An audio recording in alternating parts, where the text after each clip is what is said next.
Pope Francis's hospitalisation is entering its second week, and the Vatican's latest update yesterday on his health has sparked global concern with his condition now deemed critical. Let's get you a sense of what else we know so far. Bring in Fr Phuti Makgabo, who's a South African Catholic priest currently in Rome and joins us now via our video link. Father, thanks very much indeed for making time. Welcome to the SABC News channel.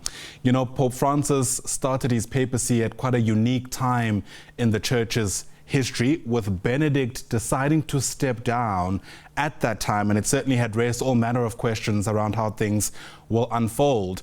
Let's begin here. How has Rome specifically digested news around his ill health? It's definitely not the first time that they have to deal with such a thing. It might be the first time for those who are new to Rome, but those who have been in the Vatican have dealt with this before. So the general feeling when you come here in Rome, especially if you go to religious houses, to the pontifical universities, you will realize that among the conversations that they had, one of them at the top is the health of the Pope. So everyone is worried about his health. Everyone is asking every few minutes or so, what is the latest on the health of the Pope. So the mood in general in Rome is the mood of the prayer of the Pope. Obviously, they are praying for different things with regard to his health. Some are praying that he may be well, and some are praying that he may live through this difficult moment with peace. So it's, at the end of the day, we are all praying for the Pope, but we are always glued to our screens as well to see what is the latest. As you may have seen this morning, that the press office of the Holy See has updated us saying that the Pope slept well, is currently resting. So that is the latest that we know with regard to his health. Yeah. We know, of course, that the Church is also currently celebrating the year of Jubilee. We can remember those many videos and really impactful images of him opening doors that haven't been opened for years, quite literally. How has his health impacted the scheduled appearances around this year of Jubilee, especially for Jubilee audiences? Well, obviously, with the absence of the Pope in some of the activities in which he had to participate, it's not going to be the same for those who are hoping to meet him. But in as far as the programs of the Jubilee are concerned, everything is still happening as planned, except the part of the Pope where he would have had to meet some audiences.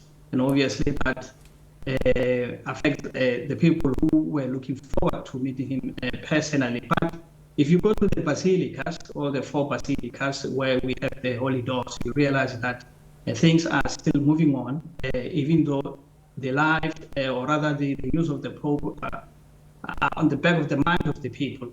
But in as far as the Jubilee is concerned, people are still moving things along, irrespective of the fact that the Pope is in a hospital.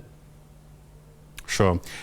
You know, we know that there are people who have been appointed to deliver some of his homilies, which we imagine have still had his own influence, even as he lies in hospital. I wonder, Father, if any of those homilies have given us insight into his commitment to his faith specifically, and what message he has from his hospital bed for a Pope who's been very vocal, by the way, around so many geopolitical issues, whether it's climate change, the war in the DRC, but also the state of affairs as they unfold in Gaza.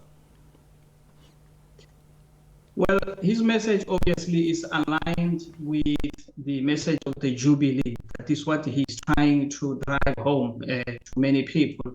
The fact that we must not lose hope. As you may be aware, that the theme of this year of Jubilee is Pilgrims of Hope. So that is the message ever since we started the Jubilee. It's been trying to drive home to many people, given precisely those situations in which people may start feeling hopeless because of the unrest that we find around the world. And so that has been generally his message, to say people of faith are always people of hope. They must not start thinking that God has abandoned them just because things are not going as we would expect them to go. So hope has been the central message so far ever since we entered the year of Jubilee. And I think that would be his message going forward as well in what he would have to say. In those messages that people have to deliver, if you listen carefully, you will hear this theme of hope coming through every now and then. Yeah. You know, this is a Pope, Father, who's also once famously said, "Who am I to judge?" when asked about some apparent gay lobby within the Vatican. We know there's been comments he's made also about birth control. I wonder, as we, I suppose, reflect on his health and reflect on his contribution to the church, how you reckon people are remembering him in stark contrast to his predecessors. You know, I'd mentioned, for example, Benedict XVI, who unconventionally decided to step down when throughout history we've seen that popes stay in that chair till they die. And John Paul II, who is still being described as having had so much resonance with people and presidents around the world. Well, you see, I don't think even if, I mean, look at Jesus Christ himself. Not everybody agreed with him, irrespective of the fact that he is God. So if you are going to be a pastor and you expect everybody to agree with you and everything, you are kidding yourself.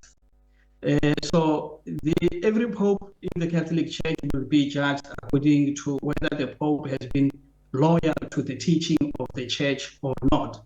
But that always depends on the understanding that people have themselves of the teaching of the church. So also one thing to be taken into account is the fact that every pope has got his own personality.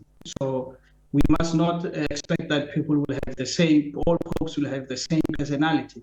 The only thing they have to have, which is the same, have in common, is their loyalty to the teachings of the church and safeguarding the teachings of the church, as they have also themselves received them from their predecessors, as we're hoping that they will be loyal to God in that regard. But personality-wise, every pope is different.